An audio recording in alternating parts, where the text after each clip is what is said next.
అందరికీ నమస్కారం. ఈరోజు మనం చాలామంది మనసుల్ని తొలిచేస్తున్న ఒక పెద్ద ప్రశ్న గురించి మాట్లాడుకోబోతున్నాం. ప్రస్తుత అనిశ్చితి ప్రపంచంలో సొంత ఇల్లు కొనడమనేది సరైన నిర్ణయమేనా కాదా? ఈ విశ్లేషణలో ఈ క్లిష్టమైన నిర్ణయం తీసుకోవడానికి ఒక స్పష్టమైన ప్రాక్టికల్ మార్గాన్ని చూద్దాం. సరే, అందరూ అడుగుతున్న ఆ ప్రశ్న ఇదే. 2026లో ఇల్లు కొనడం మంచి ఆలోచనేనా? ప్రపంచవ్యాప్తంగా చూస్తే రాజకీయంగా, ఆర్థికంగా ఎన్నో మార్పులొస్తున్నాయి. మార్కెట్ ఎప్పుడు ఎలా ఉంటుందో తెలియని పరిస్థితి. ఇలాంటి సమయంలో ఇంత పెద్ద నిర్ణయం తీసుకోవడమంటే నిజంగా చాలామందికి కష్టమైన పనే. మరి దీని వెనుక ఉన్న వాస్తవాలేంటో చూద్దాం. ఈ మొత్తం విశ్లేషణలో మనం కొన్ని ముఖ్యమైన విషయాలను స్టెప్ బై స్టెప్గా చర్చిస్తాం. ముందుగా 2026లో ఇల్లు కొనడం వెనుక ఉన్న అసలు ప్రశ్నేంటి? తరువాత మన పర్సనల్ రెడీనెస్ని ఎలా చెక్ చేసుకోవాలి? అలాగే అద్దె కట్టడం వేస్ట్, ఈఎంఐ కట్టడం బెస్ట్ అనే అపోహలో నిజమెంత? ఇంటికి కనిపించే ధర కాకుండా దాని వెనుక ఉన్న అసలైన ఖర్చులేంటి? చివరిగా ఏ పరిస్థితులలో ఇల్లు కొనడమనేది పర్ఫెక్ట్ నిర్ణయమవుతుందో చూద్దాం. సరే, మొదటి విభాగానికి వచ్చేద్దాం. 2026లో ఇల్లు కొనాలా? ఈ ప్రశ్న వినగానే చాలామంది వెంటనే మార్కెట్ ఎలా ఉంది, రేట్లు పెరుగుతాయా తగ్గుతాయా అని ఆలోచిస్తారు. కానీ ఎక్స్పర్ట్స్ చెప్పేదేంటంటే అసలు సమాధానం బయట మార్కెట్లో లేదు, మనలోనే ఉంది. అందుకే ఇప్పుడు మన ఫోకస్ని మార్కెట్ నుంచి పూర్తిగా మన వ్యక్తిగత సంసిద్ధత వైపుకి షిఫ్ట్ చేద్దాం.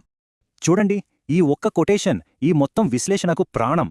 ఇల్లు కొనే నిర్ణయం మార్కెట్ టైమింగ్కు సంబంధించింది కాదు, మీ వ్యక్తిగత పరిస్థితికి సంబంధించింది. అంటే ఏంటి? మనం మార్కెట్ను అంచనా వేయడం మానేసి మనల్ని మనం అంచనా వేసుకోవాలి. మన ఫైనాన్షియల్ హెల్త్ ఎలా ఉంది అనేది ముఖ్యం, కానీ మార్కెట్ జాతకాలు కాదు. అయితే ఇక మన విశ్లేషణలో అత్యంత కీలకమైన భాగానికి వచ్చేశాం. ఇదే మన పర్సనల్ రెడీనెస్ చెక్లిస్ట్. సింపుల్గా చెప్పాలంటే ఇల్లు కొనడానికి మనం ఫైనాన్షియల్గా ఎంత ఫిట్గా ఉన్నామో చెప్పే 4 ముఖ్యమైన టెస్టులనమాట. సరే, ఈ చెక్లిస్ట్ను ఒక్కొక్కటిగా చూద్దాం. First, 40% EMI rule. అంటే మనకి చేతకొచ్చే జీతంలో అన్ని ఈఎంఐలు కలిపి, అంటే పాతవి, ఇప్పుడు తీసుకునే హోమ్ లోన్ కలిపి 40% దాటకూడదు. రెండోది, ఎమర్జెన్సీ ఫండ్. డౌన్ పేమెంట్ కట్టేసిన తర్వాత కూడా మన దగ్గర 6 నుంచి 12 నెలల ఖర్చులకు సరిపడా డబ్బు పక్కన ఉండాలి. మూడోది, ఇన్వెస్ట్మెంట్ చెక్. ఇంటి డౌన్ పేమెంట్ కోసమన్న స్టాక్స్, మ్యూచువల్ ఫండ్స్ అన్నీ అమ్మేసి రిస్క్ తీసుకోవద్దు. చివరిగా నాలుగోది, జాబ్ సెక్యూరిటీ. రాబోయే 3 నుంచి 5 ఏళ్ల పాటు మన ఉద్యోగం, ఆదాయం స్టేబుల్గా ఉంటుందా లేదా అనేది ఆలోచించుకోవాలి. ఈ 4ంటికి సమాధానం ఎస్ అయితేనే మనం ముందుకు వెళ్ళాలి. ఇప్పుడు మనం చాలా తరచుగా వినే ఒక అపోహ గురించి మాట్లాడుకుందాం. అదేంటంటే అద్దె కట్టడమంటే డబ్బులు బూడిదలో పోసినట్టే, అదే ఈఎంఐ అయితే మనకంటూ ఒక ఆస్తి మిగులుతుంది అని. ఇందులో నిజమెంత? దీని కాస్త లోతుగా పరిశీలిద్దాం. అద్దె కడితే డబ్బులు వేస్ట్ అనే వాదనలో ఒక చిన్న లాజిక్ మిస్ అవుతుంటారు. చూడండి, అద్దె అనేది 100% ఖర్చే, ఇందులో ఎలాంటి సందేహం లేదు. కానీ ఈఎంఐ సంగతి ఏంటి? అందులో 2 భాగాలుంటాయి. ఒకటి వడ్డీ, ఇది కూడా ఖర్చే. రెండోది ప్రిన్సిపల్, అంటే అసలు. ఇది మాత్రమే మన ఆస్తిని పెంచే పెట్టుబడి. ఈ బార్ చార్ట్ చూస్తే విషయం ఇంకా క్లియర్గా అర్థమవుతుంది. 20 ఏళ్ల లోన్లో, ముఖ్యంగా మొదటి 5 నుంచి 7 సంవత్సరాలలో మనం కట్టే ఈఎంఐలో సింహభాగం, అంటే దాదాపు 70-80% వడ్డీకే పోతుంది. అసలుకు చాలా తక్కువ వెడుతుంది. అంటే ఆ మొదటి కొన్ని సంవత్సరాలు మనం కట్టే ఈఎంఐ కూడా దాదాపుగా అద్దెలాంటి ఖర్చే కదా. అద్దెకు ఉండటంలో కూడా కొన్ని మంచి విషయాలున్నాయి.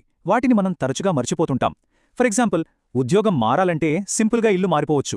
పిల్లల స్కూల్స్ కోసం మంచి ఏరియాకి వెళ్లొచ్చు. ఒకే చోట ఇరుక్కుపోయామనే ఫీలింగ్ ఉండదు. ఆస్తి పన్నులు, రిపేర్ల తలనొప్పి అస్సలుండదు. అన్నింటికన్నా ముఖ్యంగా మన డబ్బులన్నీ ఒకే ఆస్తిలో పెట్టే కాన్సంట్రేషన్ రిస్క్ తగ్గుతుంది. ఓకే, ఇప్పటిదాకా బానే ఉంది. ఇప్పుడు మరో ముఖ్యమైన విషయానికి వద్దాం. మనం ఒక ఇంటి ధర చూసి మురిసిపోతాం. కానీ ఆ కనిపించే ధర ఐస్బర్గ్ లాంటిదే. పైన కనిపించేది కొంచెమే, నీళ్ల కింద ఇంకా చాలా ఉంటుంది. ఆ దాగి ఉన్న ఖర్చులేంటో ఇప్పుడు చూద్దాం. ఈ నంబర్ చూడండి, 6 నుంచి 8%. ఇదేంటనుకుంటున్నారా? ఇది మనం ఇంటి ధర మీద అదనంగా పెట్టే రిజిస్ట్రేషన్, స్టాంప్ డ్యూటీ ఖర్చు. అంటే ₹1,00,00,000 ఇంటికి ఇది 6 నుంచి 8 లక్షల దాకా ఉంటుంది. ఇది చాలా పెద్ద మొత్తం, కానీ చాలామంది ప్లానింగ్లో దీన్ని మర్చిపోతారు. ఈ డోనట్ చార్ట్ చూస్తే మనకు పూర్తి చిత్రం కనిపిస్తుంది. ఇంటి ధర అనేది ఆ పజిల్లో ఒక పెద్ద ముక్క మాత్రమే. దాంతోపాటు రిజిస్ట్రేషన్, ఇంటీరియర్స్, ఆ తర్వాత ఏటా వచ్చే మెయింటెనెన్స్, పన్నులు, ఇవన్నీ కలిపితేనే మన ఇంటి అసలైన ఖర్చు. ఇక ఇంటీరియర్స్ ఖర్చు సంగతి ఈ టేబుల్ మనకొక రఫ్ ఐడియా ఇస్తుంది. చాలా సింపుల్గా చేయించుకుంటే చదరపడుగుకు ₹1,000 నుంచి మొదలవుతుంది. అదే లగ్జరీగా చేయించుకోవాలంటే 5,000 కూడా దాటిపోతుంది. అంటే 1000 స్క్వేర్ ఫీట్ ఫ్లాట్కి లగ్జరీ ఇంటీరియర్స్ చేయిస్తే 50 లక్షల దాకా అవ్వచ్చు. కొన్నిసార్లు ఇది ఆస్తి విలువలో 50-60% కూడా ఉంటుంది. సరే, ఇప్పటిదాకా ఇల్లు కొనడంలో ఉన్న కష్టాలు, ఖర్చుల గురించే మాట్లాడుకున్నాం గదా. మరి ఇల్లు కొనడం మంచిది కాదా అంటే అస్సలు కాదు. మనం మొదట అనుకున్న చెక్లిస్ట్ కనుక మనం పాస్ అయితే ఇల్లు కొనడం అనేది ఒక అద్భుతమైన, తెలివైన నిర్ణయం. ఎందుకో ఇప్పుడు చూద్దాం. స్వంత ఇల్లు వల్ల కలిగే 3 ముఖ్యమైన ప్రయోజనాలున్నాయి. ఒకటి, ఫోర్స్డ్ సేవింగ్స్. అంటే పొదుపు అలవాటు లేని వాళ్లకు కూడా ఈఎంఐ రూపంలో తప్పనిసరిగా ఒక ఆస్తి కూడబెట్టుకునే అవకాశం. 2. ద్రవ్యోల్బణం నుంచి రక్షణ. లాంగ్ టర్మ్లో ఆస్తుల విలువ పెరుగుతుంది, మన డబ్బు విలువ పడిపోకుండా కాపాడుతుంది.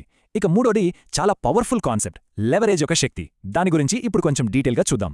అసలు ఈ ఫైనాన్షియల్ లెవరేజ్ అంటే ఏంటి? చాలా సింపుల్. రియల్ ఎస్టేట్లో మన సొంత డబ్బు 20% పెట్టి 100% విలువైన ఆస్తిని మన కంట్రోల్లోకి తెచ్చుకోవడం. ఉదాహరణకి ఒక 20 లక్షల డౌన్ పేమెంట్ కట్టి ₹1,00,00,000 ఇల్లు కొన్నారనుకోండి. ఆ ఇంటి విలువ కేవలం 10% పెరిగినా, అంటే ₹1,10,00,000 మన 20 లక్షల పెట్టుబడి మీద మనకు 10 లక్షల లాభమొచ్చింది. అంటే మన ఇన్వెస్ట్మెంట్పై ఏకంగా 50% రిటర్న్. ఇదే లెవరేజ్ పవర్. సో ఈ మొత్తం చర్చను ముగిస్తూ మనం మొదట చెప్పుకున్న ఆ కీలకమైన సూత్రాన్ని మరోసారి గుర్తుచేసుకుందాం. ఇల్లు కొనాలా వద్దా అనేది మార్కెట్ చెప్పేది కాదు, మన పర్సనల్ ఫైనాన్షియల్ సిచ్యువేషన్ చెప్పాలి. అంతిమంగా మన సంసిద్ధతే అన్నింటికన్నా ముఖ్యం. ఇప్పుడు చూడండి, ఈ నిర్ణయం తీసుకోవడానికి ఒక స్పష్టమైన ఫ్రేమ్వర్క్ మన ముందుంది. మార్కెట్ ఎలా ఉంటుందో అని టెన్షన్ పడకుండా మనల్ని మనం అంచనా వేసుకోవడానికి కావలసిన టూల్స్ మన దగ్గరున్నాయి. మరి ఈ ఫ్రేమ్వర్క్తో మీ తరువాతి అడుగు వేయడానికి మీరు సిద్ధంగా ఉన్నారా? ఈ ప్రశ్న మిమ్మల్ని సరైన దారిలో నడిపిస్తోందని ఆశిస్తున్నాను.